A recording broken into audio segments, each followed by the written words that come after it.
Namaste. You are watching the Aghori Code. Today we will journey into a secret rarely spoken, one that even many seekers of Tantra and Sanatan Dharma hesitate to approach. It is the unspoken Aghori secret of becoming deathless. To the outside world, the Aghori is a creature of darkness. He sits among burning corpses, smears his body with ash, and drinks from the skull. People shudder and ask, why does he live with death?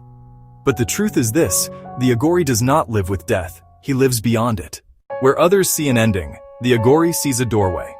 Where others cling to life with fear, the Aghori learns to dissolve the very idea of life and death.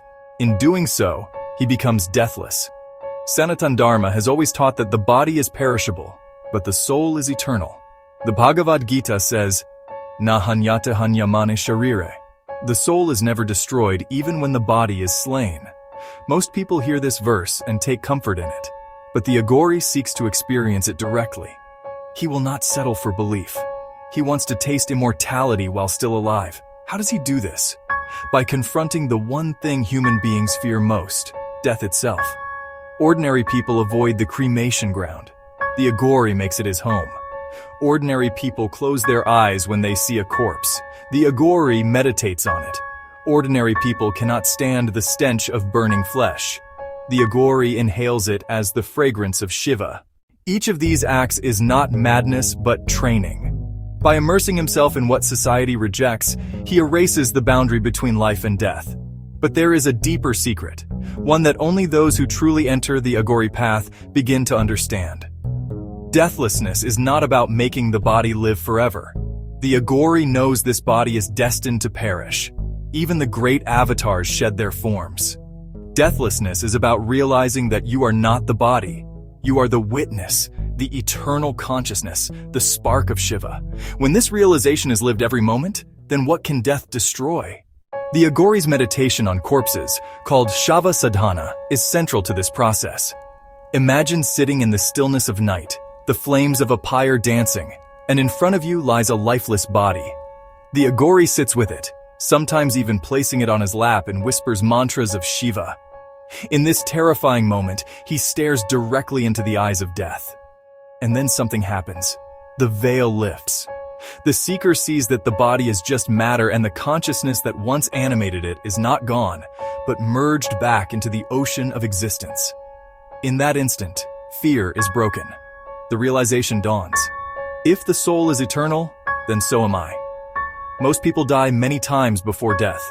Each day, they fear losing wealth, status, loved ones, youth. They live in terror of endings. The Aghori kills this fear long before his body dies. He becomes amar, immortal, not because his body escapes decay, but because his consciousness is free of illusion. There is another layer to this unspoken secret. The Aghori says, death is not the opposite of life, but the opposite of birth.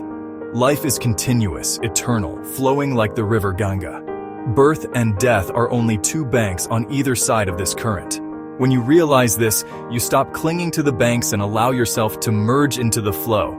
The Aghori calls this merging Mahasamadhi. Now you may ask, why is this called a secret? Why is it not openly spoken? Because truth terrifies those who are not ready. Society survives on fear of punishment, fear of loss, fear of death. Remove fear, and society's control shatters. The Aghori cannot be controlled because he has nothing to lose. He has already walked through fire and ash. He has already died while alive, and therefore he cannot be broken. This is the true deathlessness, the freedom no king, no weapon, no disease can take away.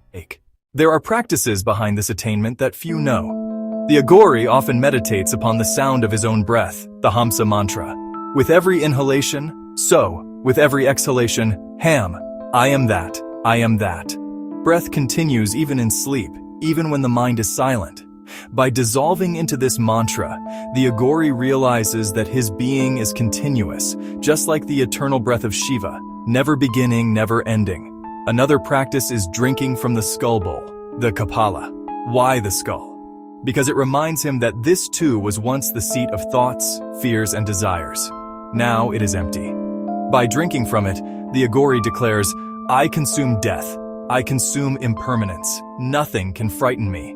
Each sip is a vow of fearlessness. The use of ash is also profound. When an Aghori smears ash on his body, he is not decorating himself. He is reminding himself, this is the destiny of all flesh. Kings and beggars, saints and sinners, all end in ash. By wearing it, he becomes one with the ultimate truth. How can death touch the one who already wears death as his ornament? Many ask, do Aghoris truly become immortal? The answer depends on how you define immortality. If you seek eternal youth or endless physical life, then no. Even the Aghori's body returns to the 5 elements. But if immortality means freedom from fear, freedom from the cycle of rebirth, freedom from the illusion of separation, then yes, the Aghori is deathless. He lives as consciousness, not as flesh. And when his body falls, he does not return. He has become one with Shiva, beyond the reach of Yama, the god of death. This is the unspoken secret. Deathlessness is not about cheating nature. It is about realizing your true nature. The Aghori path is not for everyone. It is harsh, terrifying, and extreme. But its essence is available to all. Even if you do not sit with corpses or wear ash, you can begin by meditating on impermanence. Look at your own body, your own breath, your own thoughts, and see that they are fleeting. Ask yourself, if these are temporary, what is permanent? Search for that which observes change but does not change itself. That witness is you, the immortal self. When this realization becomes steady, you too will taste what the Aghori calls deathlessness. You will walk through life with calm eyes. You will not be shaken by endings. You will not be enslaved by fear. And when your final moment comes, you will smile, because you will know there is no death, only return. This is the gift of the Aghoris to Sanatan Dharma and to humanity. They take the path no one else dares to walk, so that this truth may survive. Death is an illusion, and the self is eternal. If these words have touched something deep within you, if they have stirred questions or opened doors in your heart, then let this not be the end of your journey. Subscribe to the Aghori Code for more such hidden teachings from the fearless path of the Aghoris. Share your thoughts in the comments below. Tell me, does the idea of becoming deathless liberate you, or does it disturb you? Your reflections keep this ancient wisdom alive in the modern world. Until we meet again, remember, you are not the body, you are not the mind. You are consciousness itself, beyond birth, beyond death, forever one with Shiva.